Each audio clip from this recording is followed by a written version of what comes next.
ioEther. I got this.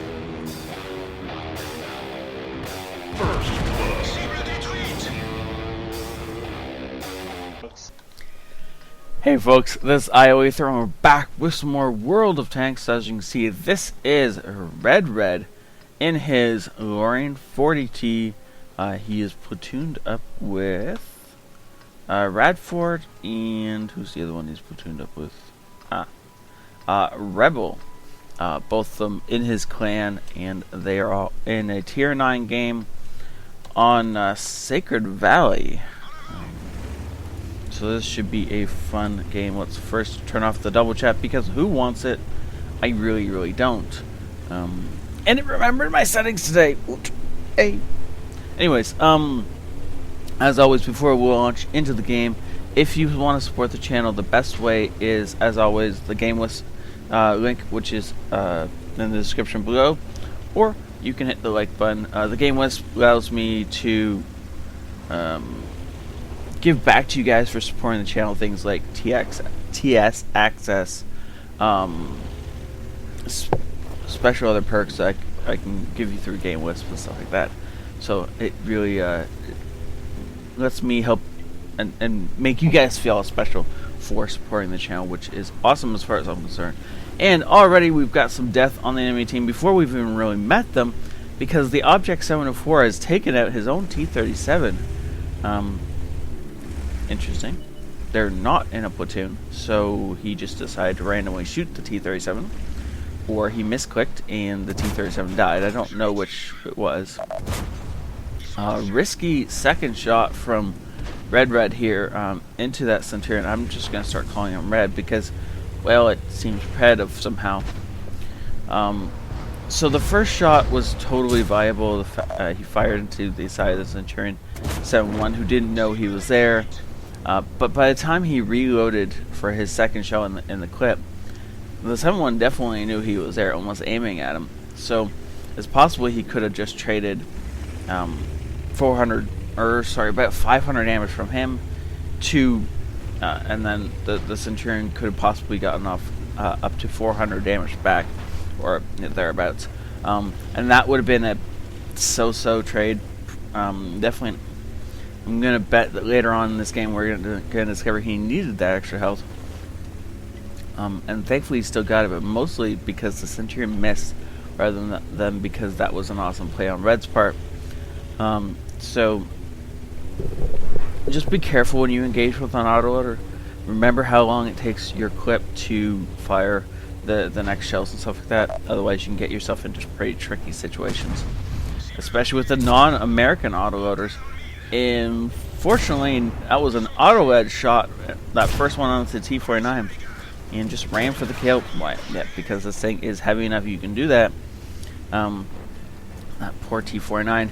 If he'd held his shot and fired into us instead of the T-54, that would have gone better for him. But he didn't, and Red is holding his shot until he passes around the side of him. But unfortunately, okay. I thought there was an Object 704 in the distance, and I thought that may have been him as the barrel came down from that hill, but nope, that was a friendly T-29. And that is what's left of an enemy Bulldog? Wow. Wonder what happened to him. Anyways, as we go charging round, we're just, Red is reloading. He's fired enough shells into the T-49 that just a reload was necessary. He does not want to come around that corner into the 704. That would be a very bad day. You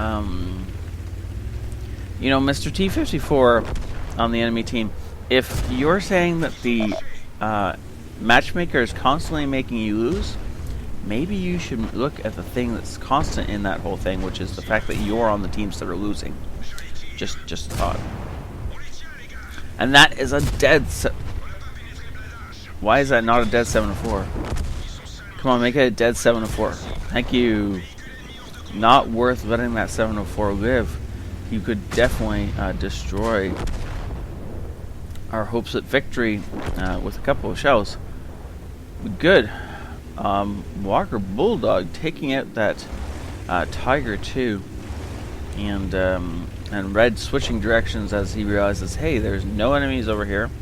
I can either go back and try and pick them off while they were fighting a friendly. Now they're not. Our Bulldog is racing for the cap. He's decided that is the best way to cap, or best way to end the game. I don't know if that's true, but I like the position Red's taking up. No, I thought, I would have waited in that position a little bit more. I'm going to pause the game for a second to make sure I have time to explain why. So if he'd waited up here for a little bit more, first off, enemies are not going to be checking up here. They were all last spotted down here. Most of them are not fast enough to get back to the cap and go around. And so if they're all really intelligent, which they're not necessarily, because you can't bet on enemies being smart, but when I play against enemies, I assume they're smart because I'd rather make the choices that can kill a smart player, and then a dumb player wanders into it anyway, and I win the game. And that is my logic. But anyway, so seeing as the Bulldog's capping and he's got 1:25 left, a smart choice from the enemies is assuming that the Lorraine is just about to jump on cap 2. And so everybody, all of these guys should be making their way pretty much a beeline for that cap, because they're not going to get there if they don't, if the Lorraine starts capping. Now we know that the Lorraine isn't going to cap because he's nowhere near the cap. But if he'd wait up here in these in this ambush position until he spotted enemies around here, or until until another 20 seconds have passed, then the enemies would more likely be around here and he'd be behind them, and that'd allow him to jump out, clip out maybe one or two enemies before they started to realize what was going on and start swinging their guns around. And that ambush position in an auto-loader at the end of the game is really, really powerful. If you can manage to get yourself into it, it's a great way to guarantee a win. Now, Red has given away the fact that he was in ambush, and not only that, but we don't really know where the enemies are. We know that it's not possible for them to have made it as far as we'd like, because the ioEther is if it's not the fastest, the Conway might be the fastest. I don't remember the speed of the Conway. But it's definitely faster than the T-32 and a Waffentrager. So we know that they're likely to be around here. Now the Conway could be speeding up ahead, but still likely to be around here, and therefore we're not in front of them.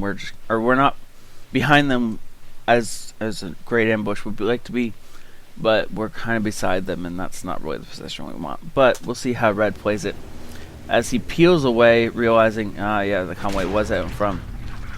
Realizing that he either made a mistake or deciding that he's not in a great position. No, don't fire at the ioEther like that. That was unlikely to connect because the ioEther was still mostly below the ridgeline. If he had an HE shell loaded and he was a non-auto loader, I'd be okay with that particular shot, but he's not, and he didn't. Conway's going to get one shot into us. No, we track him, and we beat his turret rotation and kill him. Now, the Waffentrager on the enemy team has decided that it was a good idea for him to race to our cap and start capping. That was a mistake on his part, but that's okay. We can't fault him for wanting to lose the game. You know, in all seriousness, we'd rather if you lost the game, right? Okay, and our I6 is helping us by telling us the Waffentrager's approximate health, or hopefully exact health, though that is just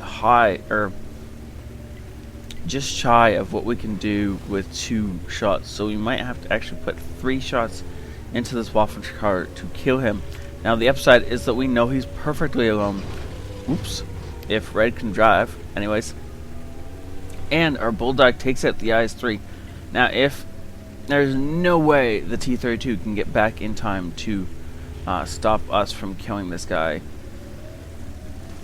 Don't knock down too many trees, as he can definitely see those if he's paying attention.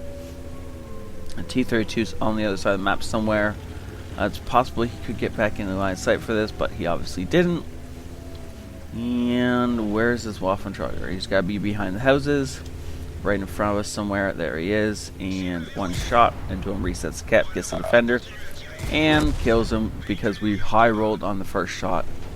Great. Now we have 4 shells left. Do we remember what the T-32 was on? We do. He's right over there. We got enough shells. We should be able to take him out without reloading. Now he's looking at the Bulldog. So we're going to get a free shot into him. The Lower Glacier shot takes him out.